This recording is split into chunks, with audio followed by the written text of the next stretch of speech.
Hello बच्चों, let us read this question. So the question says, in the following question, a statement of assertion A is followed by a statement of reason. तो यहाँ पे एक assertion है, उसके बाद उसका एक reason है. तो assertion क्या है? There is almost no time lag between incident of light and emission of photoelectron. तो लाइट जैसे ही इंसिडेंट होता है और फोटो इलेक्ट्रॉन एमिट होते हैं, दोनों घटनाओं के बीच में कोई भी टाइम लैग नहीं होता. और उसका रीजन क्या है?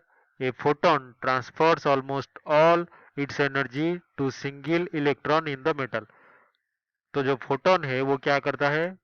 ऑलमोस्ट सारा का सारा जो एनर्जी है वो सिंगल इलेक्ट्रॉन मेटल में जो प्रेजेंट है उसको ट्रांसफर कर देता है. तो दोनों स्टेटमेंट को देखते हुए इन चारों ऑप्शन में से कौन सा सही ऑप्शन होगा वो हमें चूज करना है. तो इस क्वेश्चन को सॉल्व करने के लिए हमारा जो की कॉन्सेप्ट है वो की कॉन्सेप्ट है फोटो इलेक्ट्रिक इफेक्ट का. तो अगर फोटो इलेक्ट्रिक इफेक्ट हमें पता हो क्या है तो इससे हम इस क्वेश्चन को सॉल्व कर सकते हैं. फोटो इलेक्ट्रिक इफेक्ट में सबसे पहले हम एक सोर्स लेते हैं और उस सोर्स से जो लाइट है उसको इंसिडेंट करवाते हैं एक मेटल प्लेट पे. और उस मेटल प्लेट को हम कैथोड बोल सकते हैं क्योंकि वो नेगेटिव टर्मिनल से एक बैटरी के कनेक्टेड है. तो जब उस लाइट सोर्स से लाइट आके मेटल पे गिरता है तो उसको हम क्या बोलते हैं? फोटोन.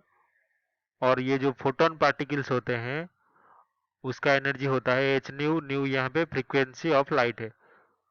तो जब वो आके मेटल पे गिरता है तो उसी इंस्टेंट क्या होता है? जो फोटो इलेक्ट्रॉन्स वो एमिट होना स्टार्ट होते हैं सुइटेबल कंडीशन में और वो आके जो दूसरा मेटल प्लेट है एनोड वहां पे टकराते हैं.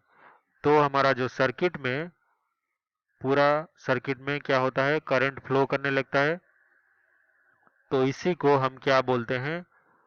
फोटो इलेक्ट्रिक सेल, जिसमें कि फोटो इलेक्ट्रिक इफेक्ट होता है, पॉसिबल है. तो यहाँ पे हम ये लिख सकते हैं जो फोटो इलेक्ट्रिक इक्वेशन हमारा है, फोटो इलेक्ट्रिक इक्वेशन, उसके हिसाब से जो इंसिडेंट लाइट का एनर्जी एच न्यू है इज इक्वल्स टू होता है work function of the metal यानी कि phi not plus maximum kinetic energy half M V max square. तो अगर इस फोटो इलेक्ट्रिक इक्वेशन को हम ध्यान से देखें तो यहाँ पे फोटोन का जो एनर्जी है एच न्यू वो लॉस नहीं हो रहा है.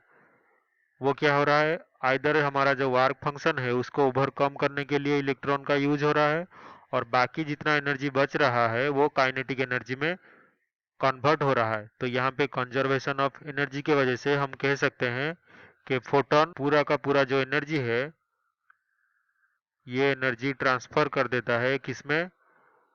इलेक्ट्रॉन के एनर्जी में, इलेक्ट्रॉन एनर्जी. तो क्योंकि हम यहाँ पे क्या करते हैं?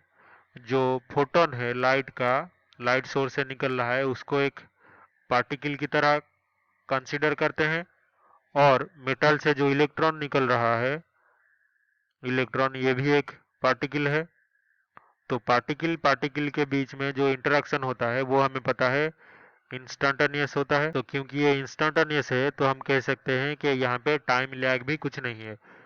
तो फर्स्ट जो हमारा असर्शन है वो सही होगा. दूसरा जो असर्शन है कि सारा एनर्जी ट्रांसफर हो जाता है तो ये भी सही होगा. So first option says if both assertion reason are true the reason is the correct explanation of assertion then mark 1. तो ये जो फर्स्ट ऑप्शन है ये हमारा सही उत्तर है. सेकेंड ऑप्शन में if both assertion reason are true but reason is not correct explanation, लेकिन रीजन करेक्ट एक्सप्लेनेशन है, तो ये ऑप्शन 2 गलत हो गया. If assertion is true statement but reason is false, तो ये भी गलत है. If both assertion reason are false, तो दोनों गलत नहीं है, दोनों ही सही है. तो only option 1 is correct. I hope you have understood this explanation well. Best of luck.